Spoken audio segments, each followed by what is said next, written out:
CPM-ന്റെ എറണാകുളം ജില്ലാ committee office നിങ്ങൾ ആരെങ്കിലും കണ്ടിട്ടുണ്ടോ? മുൻപില്ല ഒരു ലെനിൻ സെന്റർ പണിയുന്നതിന് മുമ്പുള്ള എറണാകുളം ജില്ലാ കമ്മിറ്റി ഓഫീസ് ഇപ്പോഴും അവിടെ ഉണ്ട്. ആ കെട്ടിടം ഇപ്പോഴും ഉണ്ട്, കാനൺ ഷെഡ് റോഡിലുണ്ട്. അത് AP വർക്കി സ്മാരക ഓഫീസ് എന്തോ ആയിരുന്നു. താഴെ CAT ഓഫീസ്, മുകളിലായിരുന്നു എറണാകുളം ജില്ലാ കമ്മിറ്റി ഓഫീസ്. 2 ബെഞ്ച്, ഒരു കസേര, ഇതൊക്കെ ഉണ്ടായിരുന്നതാണ്. അതിൽ നിന്നൊക്കെ നമ്മളുടെ വീട്ടിലും പണ്ടുണ്ടായിരുന്നതിനേക്കാളും ഒക്കെ ഫർണിച്ചർ മാറും. ഇപ്പോൾ ബൽദേവ് സാറ് പറഞ്ഞില്ലേ, അദ്ദേഹം പഠിച്ചുകൊണ്ടിരുന്നപ്പം ഡ്രഗ്സ് അന്നും ഉണ്ടായിരുന്നു എന്ന്. വളരെ ലാഘവത്തോടുകൂടിയാണ് അദ്ദേഹം പറഞ്ഞത്, ഇപ്പോഴുള്ളത് വലിയ പ്രശ്നമൊന്നും ആക്കണ്ടെന്ന്.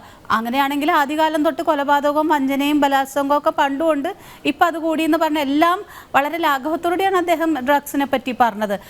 അദ്ദേഹം പഠിച്ചുകൊണ്ടിരുന്നപ്പോൾ പെൺകുട്ടികൾ ഉപയോഗിക്കുന്നില്ലായിരുന്നു. ഞാൻ കണ്ടിട്ടില്ല, ഞാൻ പഠിക്കുമ്പോൾ കോളേജിലെ ഗേൾസൊന്നും ഡ്രഗ്സ് എടുക്കുന്നതോ ബിയർ കുടിക്കുന്നോ. ഇന്ന് അതൊക്കെ പബ്ലിക്കലി എല്ലാ പെൺകുട്ടികളും ചെയ്യുന്നുണ്ട്. അത് പറഞ്ഞപ്പോൾ അദ്ദേഹം അത് വളരെ പിണറായി വിജയൻ വന്നിട്ടല്ല ഡ്രഗ്സിൻ്റെ ഡീലിങ്സ് കൂടിയെന്ന്.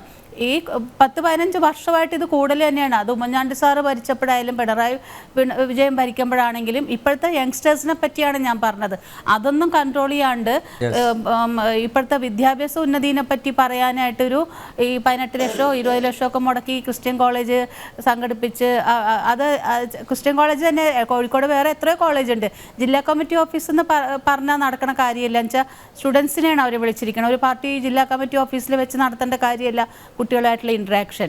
അതിന് പകരം വേറെ ഹോൾസൊക്കെ റെൻറ്റിന് എടുക്കാവുന്ന കാര്യമാണ്. ക്രിസ്ത്യൻ കോളേജ് തന്നെ എടുത്തത് ഇനി ഇലക്ഷൻ വരുമല്ലേ, അച്ഛന്മാരുമായിട്ടൊക്കെ ഒന്ന് കൂട്ടാകാൻ വേണ്ടിയിട്ട് തിരഞ്ഞെടുത്താണോ എന്ന് അറിയത്തില്ല. കോഴിക്കോട് വേറെ എത്രയോ കോളേജുണ്ട്. സംശയം തന്നെയല്ല, അത് ഉറപ്പ് തന്നെയാണ്. ക്രിസ്ത്യൻസിന് ഇപ്പോൾ കുറേ അകൽച്ചയുണ്ട് CPM-നോട്. അവർക്ക് കുറച്ച് അടുപ്പം BJP-യോടും ഉണ്ട്. അതൊരു യാഥാർത്ഥ്യം തന്നെയാണ്. അപ്പം 2 മാസമേ ഉള്ളൂ കഷ്ടിച്ച ഇലക്ഷന്. പിന്നെ ഇപ്പോൾ വീണ വിജയന്റെ സ്കാം, അതിന് എന്നുള്ളൊരു ഡൈവേർഷനും കൂടിയാണ് ഇപ്പൊ ഈ കുട്ടികളെയും കണ്ടു നടക്കുന്നത്. അല്ലാണ്ട് കൂടുതൽ കാര്യങ്ങൾ ചോദിക്കാനുണ്ട്. പിന്നെ ഇവിടുന്ന് വിദേശത്ത് നിന്ന് കുട്ടികളെ തിരിച്ചു വിളിക്കണമെന്ന് പറഞ്ഞത് അതെന്ത് കണ്ടിട്ട്? CN മോഹന്റെ മോള് ഇപ്പൊ പോയിട്ട് യോർക്ക് യൂണിവേഴ്സിറ്റിയിൽ നിന്ന് ഗ്രാജുവേഷന് കഴിഞ്ഞിട്ടുണ്ട്. ഈ 2 ആഴ്ച മുമ്പാണ് അദ്ദേഹം തന്നെയാണ് പോസ്റ്റ് ചെയ്തത്. എറണാകുളം ജില്ലാ കമ്മിറ്റി സെക്രട്ടറിയുടെ മോള് യോർക്ക് യൂണിവേഴ്സിറ്റിയിൽ പഠിക്കുക. എനിക്ക് ആ കുട്ടിയെ അപ്രീഷിയേറ്റ് ചെയ്തിട്ട് കാറൽ മാർക്സിന് അഭിവാദ്യങ്ങൾ അർപ്പിക്കുന്ന ഫോട്ടോ കൂടി അല്ല, ആ കുട്ടിയെ അപ്രീഷിയേറ്റ് ചെയ്തതാണ്. എന്ന് വെച്ചാൽ ഉഴപ്പി നടന്നൊന്നും ഇല്ലല്ലോ. SFIയുടെ പുറകെ നടന്നില്ല, സമരം ചെയ്യാൻ നടന്നിട്ടില്ല, പോസ്റ്റർ ഒട്ടിക്കാൻ നടന്നിട്ടില്ല. പാരൻസിന് പഠിപ്പിക്കാൻ തയ്യാറായപ്പോൾ ആ കുട്ടി പഠിച്ചല്ലോ, പാസ്സായി. അവിടെ പോയി വെറുതെ ഇരിക്കാൻ പറ്റില്ലല്ലോ, പഠിച്ചാലല്ലേ ആ ഗ്രാജുവേഷൻ അവിടെ നിന്ന് കിട്ടുള്ളൂ. ഇവിടുത്തെ പോലെ മാർക്കിട്ട് കൊടുക്കാൻ അവിടെ CPM-കാരൊന്നും ഇല്ലല്ലോ. ആ കുട്ടിയെ ഞാൻ കൺഗ്രാജുലേഷൻസ് തന്നെ പറഞ്ഞ് ഞാൻ പോസ്റ്റ് ഇട്ടിരുന്നു. എന്നുവെച്ചാൽ ഇവർ ചെയ്യുന്നത്, ഇവരെന്ന് പറയുമ്പം ഞങ്ങളുടെ വീട്ടിലും എൻ്റെ ബ്രദേഴ്സ് SFI എന്ന് പറഞ്ഞ് നടന്നിട്ടുണ്ട്. ഞാൻ നടന്നിട്ടൊന്നും ഇല്ല, എനിക്കിഷ്ടമില്ലായിരുന്നു. ചേച്ചി ഒട്ടും പോയിട്ടില്ല, SFIയുടെ കാര്യത്തിനേ പോയിട്ടില്ല. എന്ന് വെച്ചാൽ അയാൾ ഒരിക്കലും രാഷ്ട്രീയമുള്ള കോളേജിൽ പഠിച്ചിട്ടും ഇല്ല. അപ്പോൾ അതുപോലെ തന്നെയല്ലേ മിക്ക നേതാക്കന്മാരുടെ മക്കളും, TK രാമകൃഷ്ണൻ്റെ മക്കള്, അങ്ങനെ പണ്ടുണ്ടായിരുന്ന നേതാക്കന്മാരുടെ മക്കളും. അത് ഇപ്പോഴത്തെ വീണ തൈക്കണ്ടി, എന്താണ് അദ്ദേഹം അവരുടെ ഫുൾ നെയിം എനിക്കറിയില്ല കേട്ടോ. വീണ വിജയൻ എന്നും പറഞ്ഞ് തൈക്കണ്ടി എന്നും പറയണ്ടേ, എനിക്കറിയില്ല. ആ പേര് ഈയിടെയാണ് കേൾക്കണത്, തൈക്കണ്ടി എന്നുള്ള വീട്ടുപേരൊക്കെ ഞാനിപ്പോഴാണ് കേൾക്കണത് തന്നെ. അവരൊക്കെ പോയതായിട്ടൊന്നും നമ്മൾക്കറിയില്ല. SFIയുടെ വേറെ എല്ലാവരും സാധാരണക്കാർ കുട്ടികളെയാണ് ഇവർ പിടിച്ച് കൊണ്ടുനടന്ന് ഒരു വശത്ത് സമരത്തിന് കൊണ്ടുപോവുക, ഒരു വശത്ത് കള്ളും കഞ്ചാവുമായിട്ട് നടക്കുക.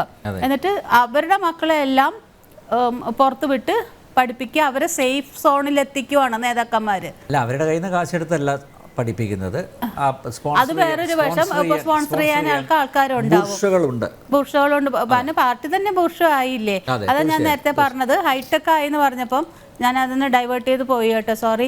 ജില്ലാ കമ്മിറ്റിയിൽ നിന്ന് ഇതിലോട്ട് വരുമ്പോൾ AC ഹോൾ വെച്ചിട്ടുള്ള സെൻട്രലൈസ്ഡ് AC ഹോളിലാണ് ഇന്ന് ഇപ്പോൾ CPM നേതാക്കന്മാരിരുന്ന് PB കൂടുന്നതും സെക്രട്ടേറിയറ്റ് കൂടണം. ആ മാറ്റം എല്ലായിടത്തും ഉണ്ടല്ലോ. അദ്ദേഹം അതുപോലെ തന്നെ ബൽദേവ് സാർ പറഞ്ഞു, വീട്ടിൽ വിരുന്നുകാർ വരുമ്പോൾ ഒരു നാരങ്ങ വെള്ളമോ ചായ കൊടുക്കുമ്പം വീടിൻ്റെ ബഡ്ജറ്റ് പോണില്ല എന്നും. നാരങ്ങ വെള്ളം കൊടുക്കാൻ പറ്റാത്ത വീടുകളും ഉണ്ട്, ചായക്ക് പാലില്ലാത്ത വീടുകൾ അന്നും ഉണ്ട് ഇന്നും ഉണ്ട്.